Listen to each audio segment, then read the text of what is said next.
നമ്മളെ വടകര പുതിയ bus stand ദേശീയപാതയിൽ നിന്ന് കാണുന്നൊരു കാഴ്ചയാണിത്. ഇപ്പം നിലവിൽ ഈ കാണുന്ന പ്രദേശങ്ങളൊക്കെ പഴയ ഹൈവേ ആണ്. അപ്പോൾ ഇവിടെയൊക്കെ പൈലിങ്ങിൻ്റെ വർക്കുകളൊക്കെ നടന്നിട്ടുണ്ട്.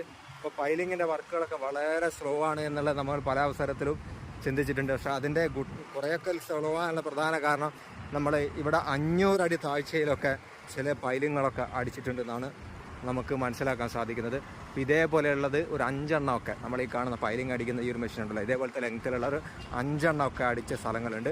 അപ്പോൾ അത്രയും കുറച്ച് മണ്ണ് വളരെ പദമായിട്ടുള്ളൊരു പ്രദേശമായത് കൊണ്ടതാണ് ഇത്രയും വലിയൊരു ഭീമാകാരമായ ഒരു പൈലിംഗ് ഒക്കെ അടിക്കേണ്ടി വന്നത്.